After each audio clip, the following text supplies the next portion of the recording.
Hello, Kevin. Hi, Lilou. How are you? Good, good. Wow, wow, wow. My heart is just so filled with love, and I'm so happy to be connected with you via Skype because you mean a lot. You mean a lot to me and to the world. So it's such an honor to be speaking with you right now.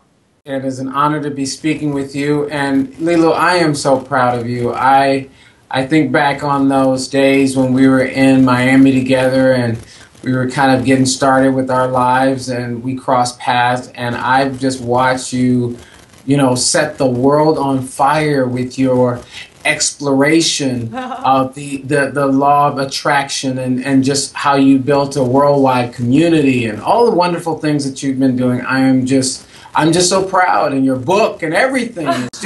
It's juicy. It is juicy. It is juicy, and yeah, it's Yeah. amazing to look back and see all the progress. But really, Yes. I'm excited to introduce you to everybody because you're really the one that helped me define and put on paper my mission in life, and you're really gifted at helping people, I think, find their passion. You're actually a minister, right, in California at the Unity Church. Is that right?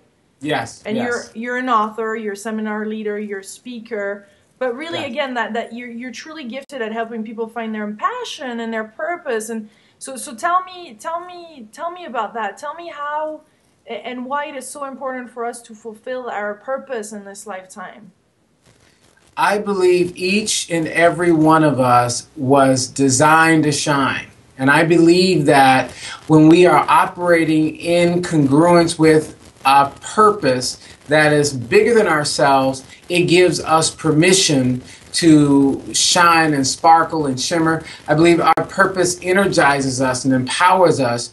Whereas when we're not operating with a purpose, we are drained and exhausted by the work that we're doing. So I wake up every day with the purpose of inspiring and empowering millions of people to design and live the lives of their dreams. And I do that through coaching and teaching and preaching and writing and helping people to feel that at the end of the day, that they were significant. They mattered somewhere in this universe, and they helped nudge the evolution of our world forward in the thing that they did. And I believe that when people are on purpose, then the things that plague our world, like crime and sickness and poverty and those sorts of things, when people are actually engaged in purposeful work, I believe that these ills that plague society would dissipate, because each one of us would be uniquely engaged in that which is life affirming and that gives us hope. So what kind of how can we find out what our purpose is? Is there some kind of things that we should look at or observe in our life for people that haven't found their purpose yet? Well, I do believe that. I believe that simply your purpose, each one of us, our purpose here is to express love, okay, first of all, in some way, shape, or form. And so if I am committed to the expression of love, then how I do it becomes the fun of it. So I love coaching people. I love working with people one-on-one. I just love it, love it, love it.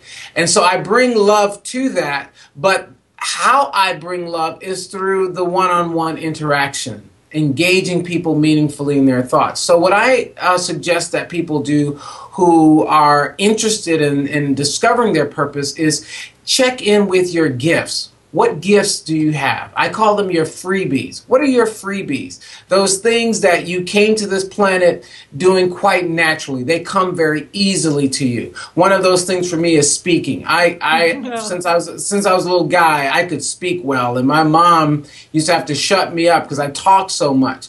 But I believe that our gifts inform us about what is ours to do. And so check in with your freebies, those things that you came to this planet with, that come to you easily, that you are meant to unwrap and share with the world. Tell us more about that the power of love that you just started to talk about. So we're all expressing some of that. Oh, listen, if nothing else, you found a way, even in the job that you hate, okay, with the people that you hate. If you found a way to bring love into that situation, each day you would feel more purposeful. Love is the harmonizing, unifying, binding, attracting, magnetizing force in the universe. It draws, it cements, it heals. It is the real thing, baby. It is the one thing. It is the real thing, okay? And so when you come from a place of love, that love, as it flows out from you, you have to catch some from yourself, some for yourself. So you're literally drinking as you pour. So even while you are trying to discover exactly how you will engage in your purpose, when you're coming from this most powerful force in the universe, which is love, you will find fulfillment and fulfillment just being engaged in a life that is filled with love itself. I remember this exercise that you made us do in one of the seminars that I took with you, where we had to look at the mirror and just see ourselves and be with ourselves. I mean, it truly starts from loving and embracing who we are. I mean, that was just one of the most difficult exercises I've ever had to do. And it was just so difficult to look into our own eyes. I mean, why is that? That is so... And it starts from that, doesn't it? We have been sold a bill of goods about ourselves. I mean, generations upon generations, we have been taught that to love oneself is to be self-centered, is to be what is that word? I don't even use the word so much, but it's to be narcissistic or narcissistic. Or yes, egoist. Yes, and egotistical and all of that. And we have been sold a bill of goods, and then we've been taught that there are other images, and sold and taught that there are other images out there that are deserving and worthy of attention and love. They're celebrities, they're stars, they grace covers of magazines, but certainly not my own image of myself, not what I see every day in the mirror. Something else is more deserving of this love and attention. And then from our own childhoods, many of us have been wounded in our childhoods, being given these negative messages. And so when we have to face ourselves in the mirror, perhaps for the first time, really looking at ourselves, really engaging ourselves for the first time, it can be a little bit shocking because you're coming up against all of those false messages about yourself. But here's the thing. If you can't truly fall in love with your own life on a daily basis, nobody else can. You are one of a kind. You are a masterpiece, a unique, unrepeatable miracle of this universe. Unique and unrepeatable. There's no one else on earth like you. So every time you go to that mirror, you are looking at something that is priceless, that is rare in all the universe. And so you behold, when you see yourself, behold this wonder that you are. And you do it by looking at yourself with the soft eye. Not at the eye of judgment and criticism and scanning your face for something that's out of place and wrong, but at the soft eye. It is the opportunity to look within your own soul when you're facing yourself. And so even if you haven't come to the place where you believe it, you want to begin to face off with yourself and affirm every day a set of new messages that I am lovable and I'm totally deserving to be loved. Look out, world, here I come. I'm a winner. I am the very best. I bring the very best that life has to offer.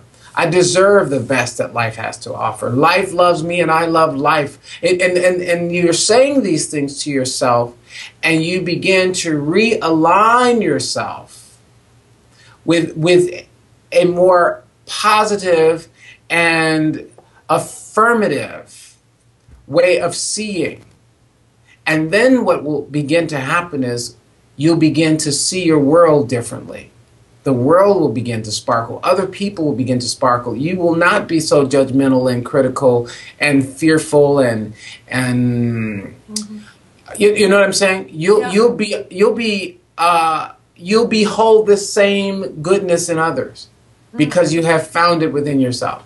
But I know you for many years now, and you have practiced all that for a long time. Yet at some point, there's been a major shift I kind of saw in your life. I mean, is there something else? What has created that shift when, your family, you became a father, you moved, you're a minister at Unity Churches. I mean, all of this started, like this abundance started coming in all areas of your life. It was already there before, but it seems like there's been a quantum, leap there somewhere. My focus shifted tremendously outwardly. Okay. I really got clear on the distinction between being important and being significant. And there was a point in my life where I wanted to be important. And importance is self-imposed, and it's centered around a sense of place in the world that others will view as, something great. So rather than seeking to be important, I sought to be significant. And in choosing to be significant, I unapologetically played my role, the role in people's lives that showed them that they mattered. And I got very engaged in that work, losing really a sense of this self-image and dropping a lot of that and getting very engaged in my purpose in and around the world. And that opened up the floodgates because the significance comes from having fulfilled my purpose, and that was not how good I looked and I do look good now. I think about that. but the look is because I'm shining from within. Yeah. You got it? And so I think that's what you're sensing. Well, that's truly inspiring. I love that. So, you interact a lot with audiences every day, and every week at least. What do you see is really going on right now? Or what is the message that you're really sharing with people that you feel is really needed, especially right now in this time? You are enough. That's the message. You are enough. If I can shout that from the rooftops of every building and house, and you're enough. And we've been sold a lie.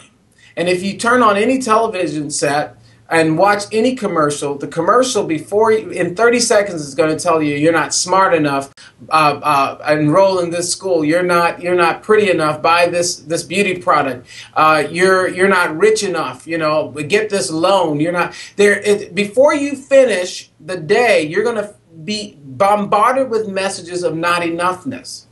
And so people become enough-aholics, okay? Or not enough-aholics, and they become addicted to the approval and permission-seeking of others, rather than recognizing that what you have, if you use what you have, it will multiply. If each one of us can realize that we are wonderfully and wondrously made and begin to use what we have, we will begin to see how all of our gifts will save us. Our very gifts that we have within us, not out there, but those that we have within. And that's what I have witnessed in your own life. I've watched you take everything you have, take your curiosity, take your amazing personality, take your desire to learn and create a movement in this country. And that is phenomenal, Lilou. Phenomenal. And no one gave that to you. You gave it to yourself. Yeah. Because you had it within you. Well, it's so inspiring to be speaking with you, Kevin, and I wish we had more time, and I know we'll meet in person. I want to interview you in person in Sacramento, California, Yes, on the that would be Juicy wonderful. Tour. Yes, I would love that. I look forward to that, seeing you again and meeting all your family because Yes, yes, that we've got a couple of they're additions to popping. the family. Yes, two little girls. That's part of the joy of and beauty of life. Well, Yes, thank you, yes. Kevin. Thank you so much. Big, big Thank you. kiss. Thank you, and thanks for all your listeners for and viewers for having me.